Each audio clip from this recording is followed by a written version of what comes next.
Je m'appelle Charles-Vivien Olivieri, je suis étudiant en 5e année de pharmacie à l'université d'Aix-Marseille. Mes thèses vont porter sur le virus d'Epstein-Barr et ses implications avec différentes pathologies inflammatoires, infectieuses et auto-immunes. L'Epstein-Barr virus, EBV, est un sujet d'étude très vaste. C'est un virus que 90% de la population mondiale a dans son organisme. C'est un virus qui, comme les autres herpesvirus, est persistant, c'est-à-dire qui persiste, qui vit indéfiniment dans l'hôte grâce à des phases de latence et de réplication et qui profite d'une défaillance de notre système immunitaire pour se réactiver de temps en temps, suite par exemple à un stress. C'est un sujet vaste car il est associé à de nombreuses maladies et sa première étant la mononucléose infectieuse, qui est la manifestation clinique et symptomatique de sa primo-infection. Par ailleurs, l'Epstein-Barr virus donc, réside de façon permanente dans nos cellules immunitaires, nos lymphocytes B, et c'est également un virus qui a un pouvoir oncogène, c'est-à-dire qu'il peut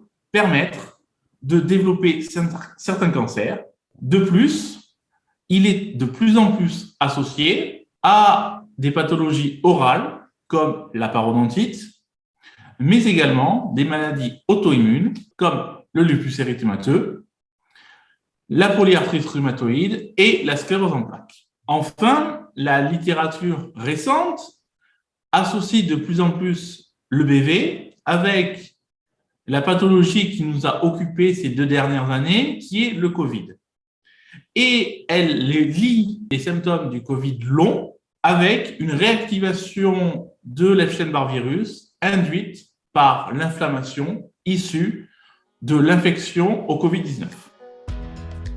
L'impact de ce virus est important.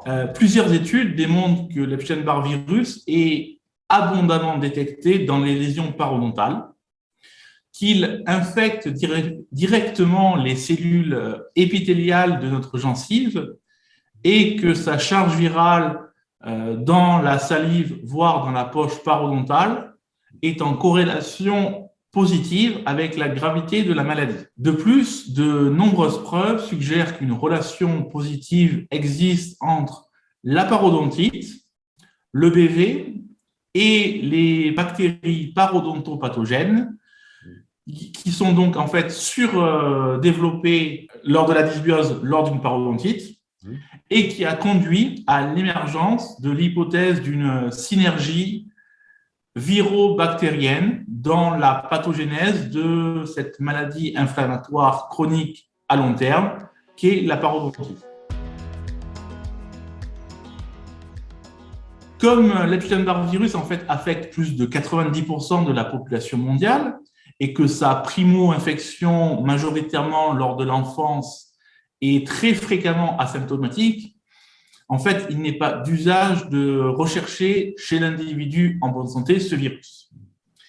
Par contre, sa détection chez les patients qui souffrent de pathologies inflammatoires chroniques auto-immunes peut se révéler intéressante, principalement à des fins de recherche pour mieux appréhender la causalité entre l'EBV et sa réactivation dans ces pathologies.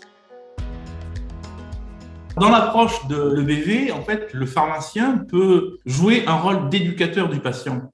Cela peut commencer chez le patient ayant eu la mononucléose infectieuse, en lui expliquant que ce virus sera définitivement dans son organisme, dans ses lymphocytes B, mais qu'il sera jugulé par son système immunitaire, mais qu'il pourra se manifester à nouveau lors d'affaiblissement de ce dernier. Le rôle aussi du pharmacien peut intervenir chez le patient atteint par exemple d'une maladie auto-immune comme la sclérose en plaques.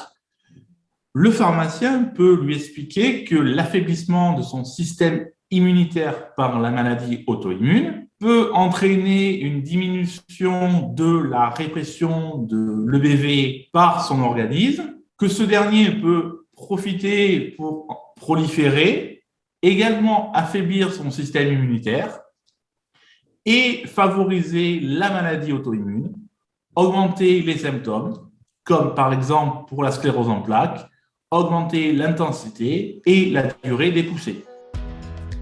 Une meilleure information des étudiants, des soignants et des patients passe avant tout par un développement accru de la recherche sur l'Epstein-Barr virus, les herpès virus, les virus persistants et sur les mécanismes par lesquels ils interagissent avec d'autres pathologies. Les étudiants et les soignants pourraient être plus sensibilisés au cours de leur cursus aux interactions entre ces virus, dont l'Epstein-Barr virus, et de nombreuses pathologies.